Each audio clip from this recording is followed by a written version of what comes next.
Hi, this is Graham Gristwood, member of the Foot Orienteering Commission and World Orienteering Championships 2024 organising team.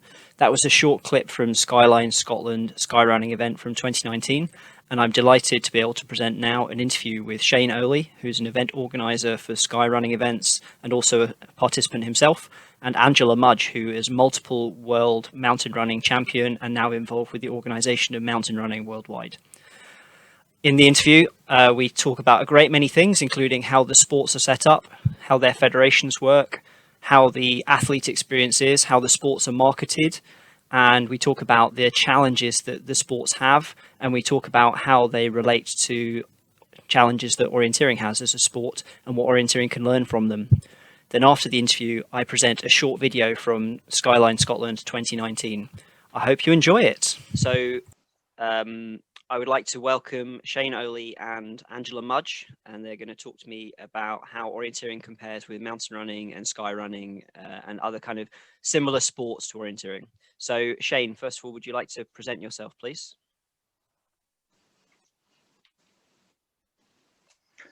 My name's Shane. I'm the owner of Area Events, and we organise a number of reasonably high-profile races. That includes the Dragon's Back race, Cape Wrath Ultra, Skyline Scotland, which incorporates Glencoe Skyline. I've organised the Skyrunning World Championships in 2018, and I've been very involved in the management and delivery of events, running events for about a decade now. I'm also a runner, an orienteer, of moderate standard compared to my present company.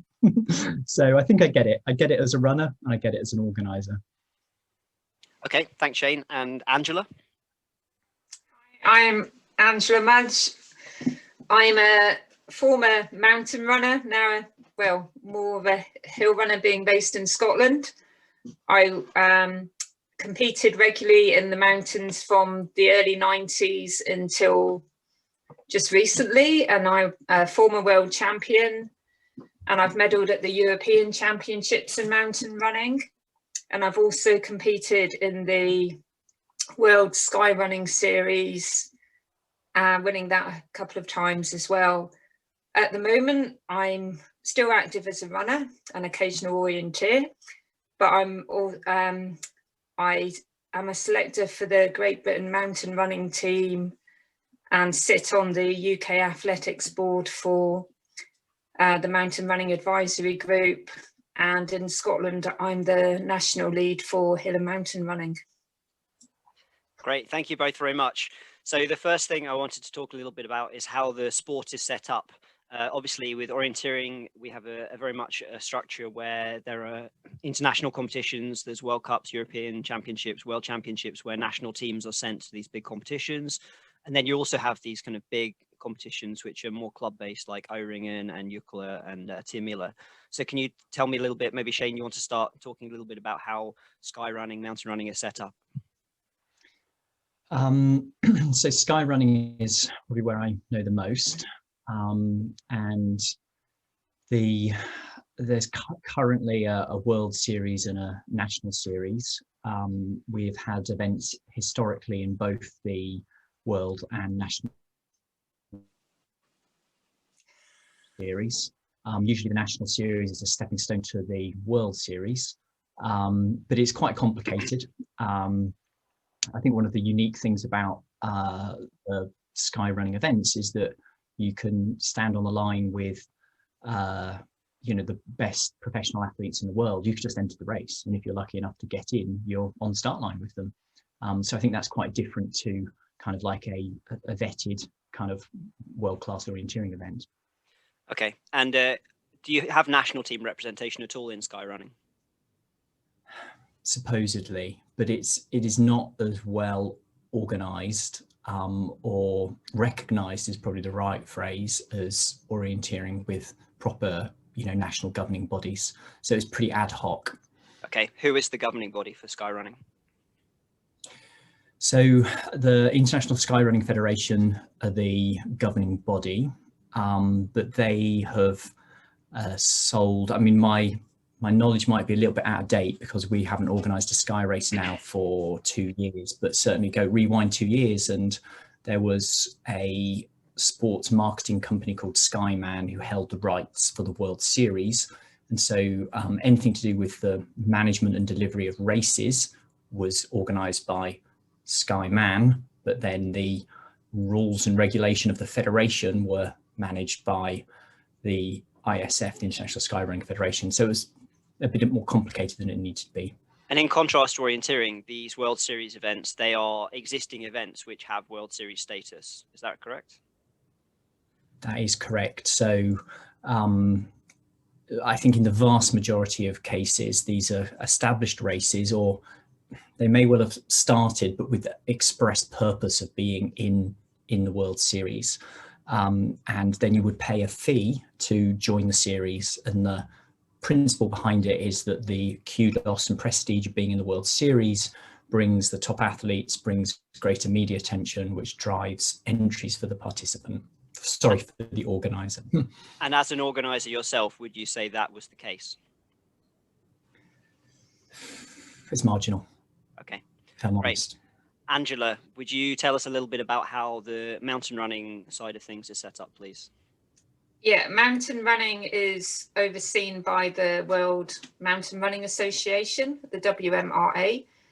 And this year, 2021, it's all changing.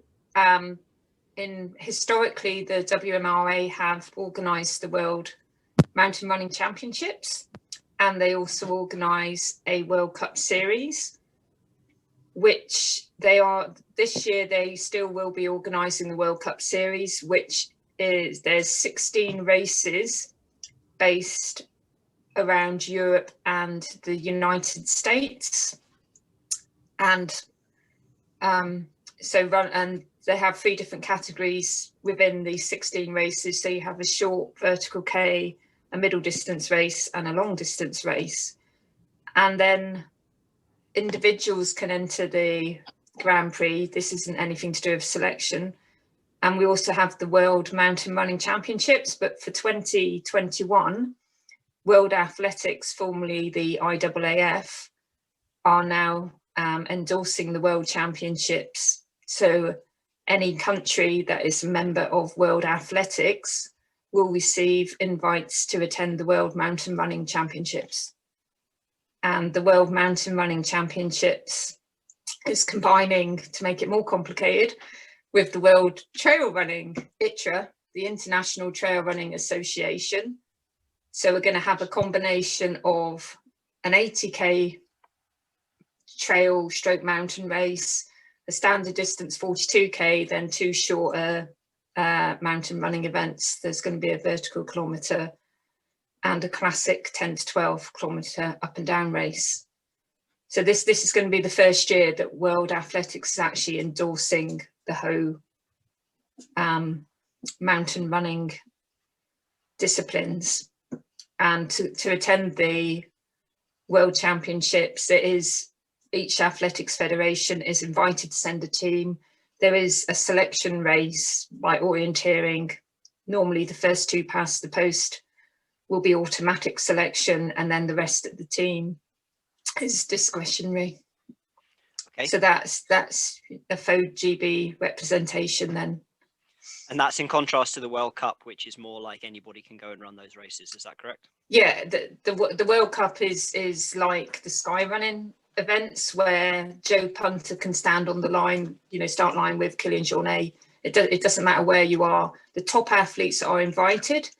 And for the World Cup series, the top 3 male and female ranked athletes in the world are invited to the race, and they will have entry fees, accommodation provided, whereas the runners lower down the field have to pay for their own way there, entries, etc.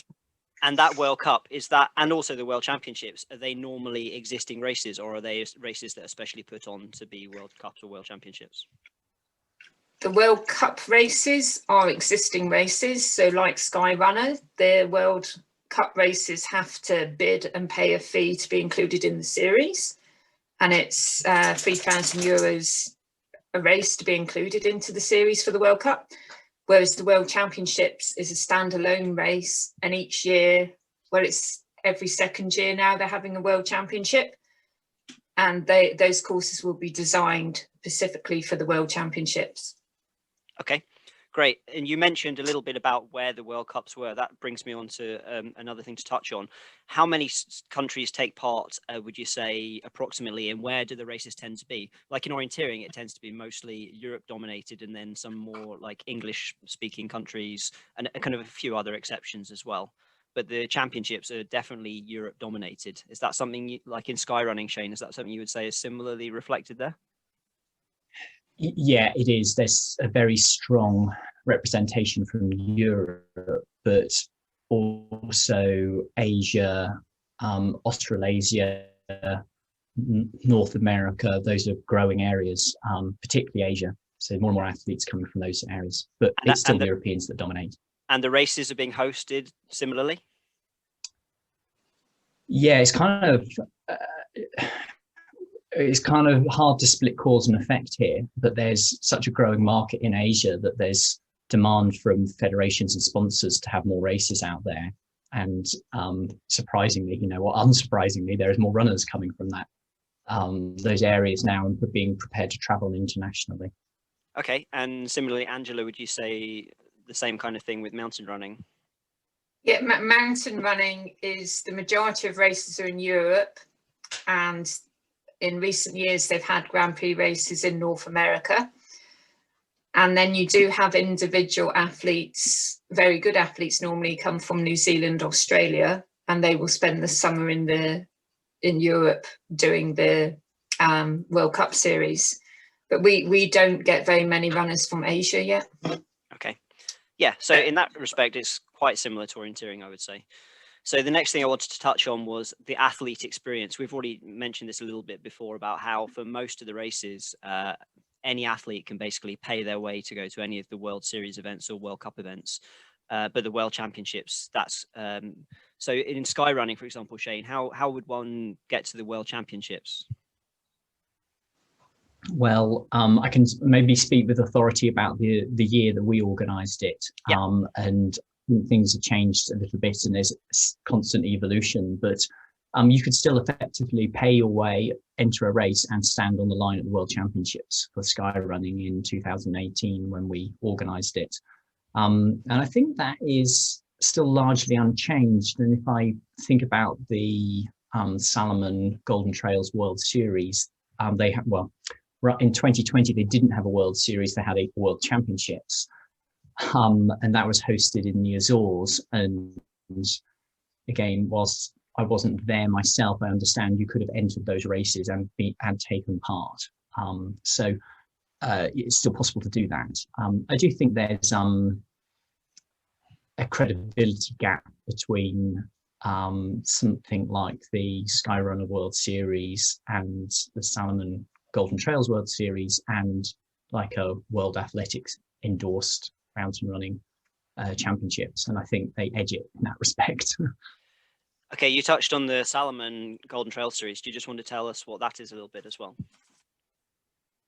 Yeah, so if I just rewind back in time 5 years or so, 5-6 years, we, with our Skyline Scotland events, joined the Skyrunner World Series, and we worked with the International Skyrunning Federation through to 2018 when we organised the World Championships for them. But at that point, the cost to be involved became so high that we just couldn't make the numbers add up. And I actually was really keen to stay with them and had formed some good relationships with the ISF. But the numbers didn't stack up commercially for us. And Salomon had a very clear idea of what they wanted to do with the Golden Trails World Series. So we joined that series. So what is different with the Golden Trails World Series is there's no fee to pay. Well, I talk for my own race. Who knows what Salomon negotiated with others? We don't pay a fee. However, we do make some very considerable commitments to how the event should be delivered to meet the vision that we share with Salomon. So the costs are actually not that different to the Skyrunner World Series, but they're more in our control. So yeah, there's still some very significant costs involved with delivering an event at that standard. But it's a real distinction between a federation-led series of races and a sponsor-led series of races, essentially, really.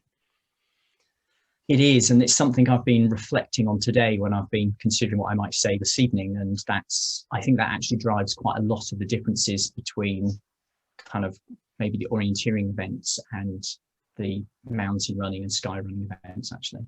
Okay, I'll take it back over to Angela for a kind of a similar chat about how one gets selected. You talked about it a little bit already, but World Championships, there's national teams there. How are they kind of set up around the world, really? For the Mountain Running World Championships, it's your governing body. So in the UK, it would be UK Athletics that receives the invite, and then they will select a team. I don't know of any nation. You can enter as individuals. Yeah. And there are a few Kenyans, African nations that do enter, and they are still endorsed by their national body, governing body. You can't enter as an individual. Your governing body has to enter you. Okay. But that's also in distinction to the World Series, where is it fair to say that's a more kind of sponsored team type approach there as well? Do you mean the World Cup for mountain running? The World Cup. Yes, I mean the World Cup. No. The World Cup. There's a few athletes who will be sponsored, and they will get to the events through sponsorship. But then there's quite a few athletes that choose to spend the summer in Europe and do the races off their own back. They are paying for their accommodation or transport there, but the race organisers, if you're one of the top athletes, the race organisers will provide accommodation for you and give you some money for travel. It really depends what the budget is for each race. Okay. But for most athletes, they're paying their own way essentially, and they can enter which races they want. And then the World Championships is a very distinct thing with the national team and a selection process. Yeah, so the World Championships, it will be your governing body. In the case of Britain, that UK Athletics will pay every penny of the way for you. Yeah, well, that's my next question. Can I just? But in contrast to Skyrunning is a lot more commercial. So Skyrunning, you have the Salomon team, Montaigne teams, whatever teams you have, whereas mountain running, we don't have the runners coming from these sponsored teams. Athletes may be sponsored individually, but it isn't a team event, so it's up to the individuals to get, make their own way, and if their sponsor's going to support them, fair enough. Yeah, okay.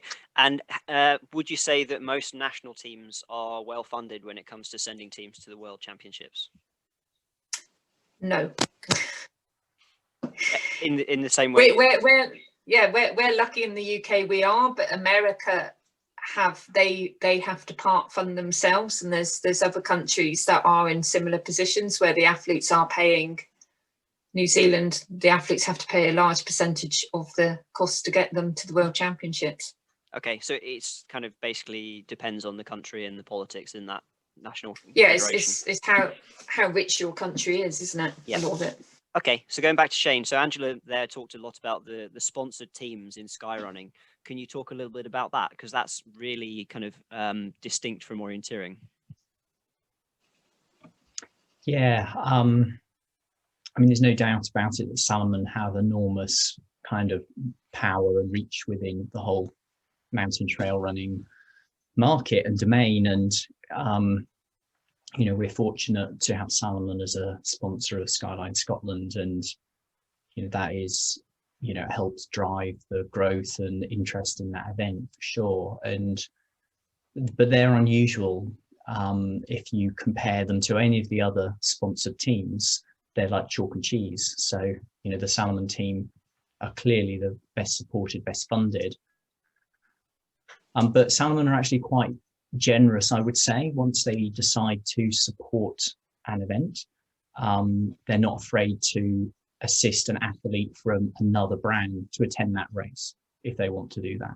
And part of the Golden Trail World Series is that they will fund athletes regardless of sponsor to attend if they've been in the top 10, but both male and female, in the previous racing series. So I think Salomon recognise their market dominance is both positive and negative potentially, and they need to offset the potential negative by ensuring they invite athletes from the other brands to attend. Otherwise, it becomes an overwhelming Salomon experience and event. I think we're all conscious of that as a Salomon supported event. Sure. Angela, you talked a bit about how skyrunning is basically a much more commercial version of mountain running. Do you want to kind of expand on that a little bit? Well, I mean, when I was doing, I did skyrunning as in competed in skyrunning a lot later in years than what I competed in mountain running. But there was a much bigger media presence at sky racing and in social media, and you know, the races were televised, whereas mountain running in comparison seemed to be a lot more low key. Okay. But in recent years, mountain running are, because they realise sky running has got a big following, they are trying to increase their media presence. And did you find that was reflected in prize money and in invitations and kind of accommodation and travel, that kind of thing? In skyrunning, I definitely found the prize money was much larger than in the average mountain race. Would you say it was significant in that it was a factor in being able to support yourself, or is it just kind of nice to have, kind of well done for winning money? It's definitely a significant difference, skyrunning to mountain running. Yeah. Okay. Yeah. Okay. So going back to that kind of marketing of the sport and how it's much more commercial, much more visible with the television coverage, is that something you can touch on a bit, Shane? Yeah, I was pondering this today, and I think that when you're a commercial event organizer, maybe as opposed to an orienteering organizer, I think maybe, I mean, I know the UK orienteering market reasonably well, but I've been to only a handful of international events, so I really don't know that market. But certainly in the UK, most orienteering events are very grassroots. The organisers are clubs or regional groups, and they're not there to make commercial profits. Whereas myself as a commercial organizer, I am thinking about how is the event in this year going to generate content, images, something special, which drives entries for next year. That is always front and center on my mind. I know that to survive, I need to sell entries. So that drives a lot of the processes and decisions that help form your event. So in every kind of aspect of Skyline Scotland, we are a tool for marketing and communicating and sharing the experiences of the event. You know, I would say, having sat on the side of a sponsor, I should say that I've worked for these brands doing sponsorship and marketing. You know, what they are interested in is content. It's unique content. So something like Skyline Scotland creates huge quantities of unique content, which makes the sponsorship follow, which brings the media, etc., etc. So I'm kind of drifting a little bit from your question, Graham, but I think the key difference between the commercial kind of skyrunning event and maybe a more grassroots orienteering or mountain running event is my decisions are being driven by how I get entries next year. Can I just... Please. Oh, I just wanted, because for a lot of the mountain races, a lot of the traditional mountain races are actually organised by the ski resort, the village. So it's organised as to get people there that weekend, you know, to get some income in the accommodation, the hotels for the weekend of the race. And it's so, because Marco de Gasperi came over and did your race, Shane, and he was really surprised about how the commercialism worked in the UK, because in Italy, Switzerland, etc., Austria, a lot of the big races, like Zier's now one of the biggest races, they are community based. And that's what's driving the event is, you know, everybody in the community wants this big race to get their ski resort out there. Do they have paid? So then people. Do they pay? So then people will come back. Sorry. Do they pay staff to deliver the event though? Yes, now do, yes. I think it depends how big, you know, the bigger events do pay. Yeah. Okay.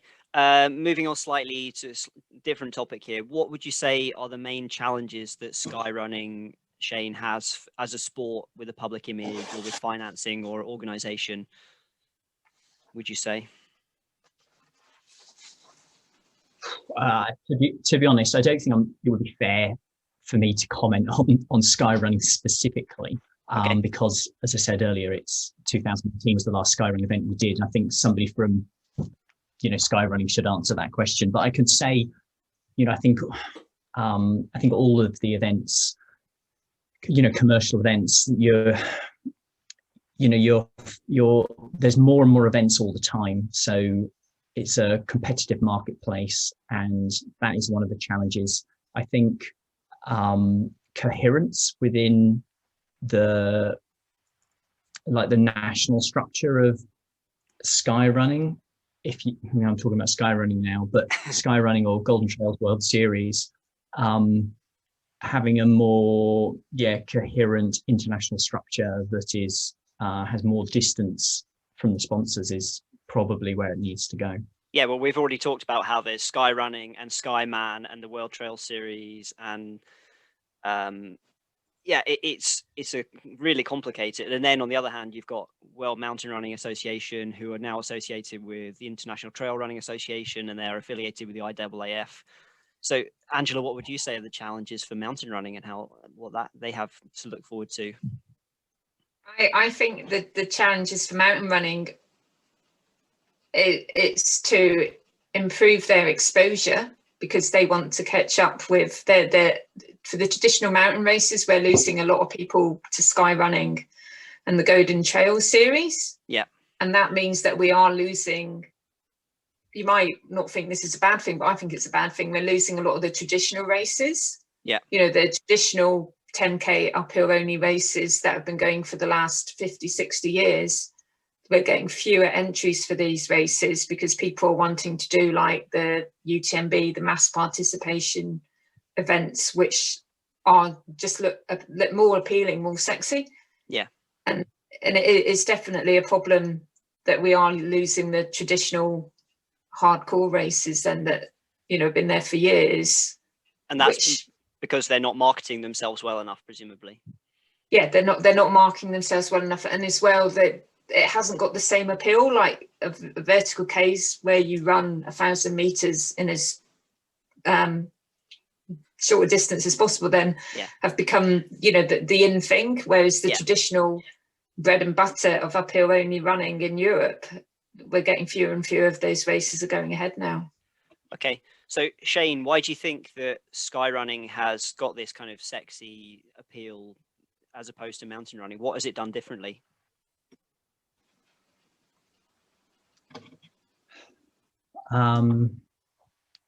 That's a good question. I think it's all down to the presentation of the events, and I mean the brands, not just Salomon, but it could be Hocker or Innovate or Scott. You know, they have bought into this, and they want to be seen at these events as well. And it's kind of a virtuous circle where, you know, the race presents itself as something special. The brands want to be involved in it, and you generate media attention, and the athletes want to be involved because that's where the media is, and the athletes need the media to keep the sponsors happy, and the sponsors want to promote the race, and you build the virtuous circle, which is essentially what is going on with the highest profile skyrunning Golden Trail World Series events, is that they kind of are self-perpetuating in that respect. I mean, I totally agree with Angela that there are some brilliant kind of traditional races in the Alps, and I have done a small number of them. And in terms of the quality of the courses and the running, they're a match to anything out there. There's no doubt about it. But there's so much choice as a as a consumer in the marketplace, and I see myself as a participant and consumer. You only have to spend a few minutes clicking on the internet, and there are many choices for you to have if you want to race. Great, thank you. So the last thing I wanted to cover is, what do you think that orienteering can learn from these mountain running, sky running sports? I start with Angela. Do you have any suggestions? I think orienteering needs to become more appealing to the younger generation, because I mean, from my experience with Forth Valley Orienteers, most of the kids that do orienteering in Scotland, and their parents orienteer, so they've got introduced to the sport from family members. So we're missing a trick by getting children, teenagers into the sport at an early age.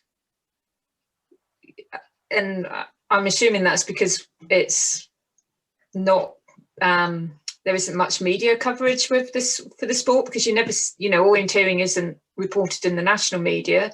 And normally if you want to find something about the sport, you have to go to a specific orienteering website. Yeah, and that will vary from country to country. But do you think that if orienteering events, the big events, if they presented themselves in a better way and had television coverage, which was available for us in Britain, you think that would make a difference? Yeah, I think it definitely would make a difference. Okay, and Shane, same question. I've got two thoughts really. And this is, again, very much talking from a UK perspective, which is my experience as an orienteer. I think there's two things that spring to mind. I think that the marketing and communication needs to be focused not at your current customers, your current participants, but at your future customers. And I think the communication around orienteering in the UK is very focused on the existing customers, the existing participants, who by and large are, let's say, I can't remember the statistics, but let's say average age of 60. And if that's where your communication is focused, you're not going to be attracting 16-year-olds into the sport, which is the challenge that they face at a marketing level. I also feel, almost on a philosophical level, that a small sport like orienteering is a bit like climbing. I think climbing is a good example. And I think about the British Mountaineering Council, which I think by and large has done a really fantastic job over the last decades of building itself as a representative organisation for climbers. And that is because every member of that organisation, they are climbers and they're hill walkers and they're mountaineers. That is their heart and soul of what they do. And I think that the administrators of the sport need to be absolutely passionate participants to drive it forward. And I think as an organizer of any sport, you need to be very clear about the differences between the rules and regulation of sport, technically where you put a checkpoint and how you describe it, compared to the skill of delivering an event. They are different things. And orienteering, they get rules and regulations, they do that really well. But I think somewhere along the line, they've lost that absolute passion for delivering excellence in the events. And again, from a UK perspective, I'd love to go to Jukola. I've not been yet. It's on my list. So I think I would have a different perspective if I'd been somewhere, done that race. Yeah, well, I'm sure that your perspective translates to how other people in other countries see it as well. Okay, unless either of you have any further comments you'd like to make, then I will just finish by saying thank you both very much. It's been really interesting, and hope to see you both at orienteering events soon.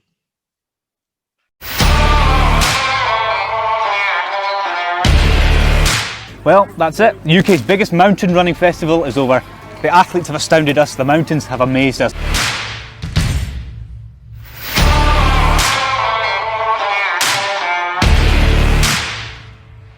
I am doing the Ring of Steel. Ring of Steel. Well, steel, right? Steel.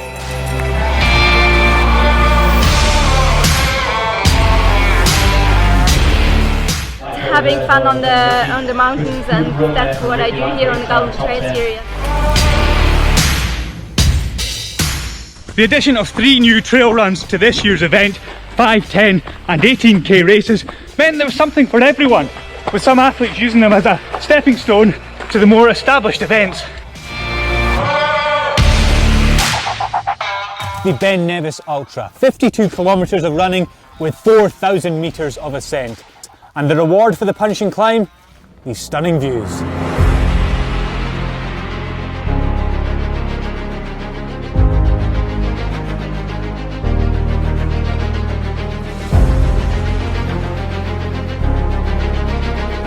The Glencoe Skyline, the race that started it all. Racers come from across the world to experience this exposed scrambling.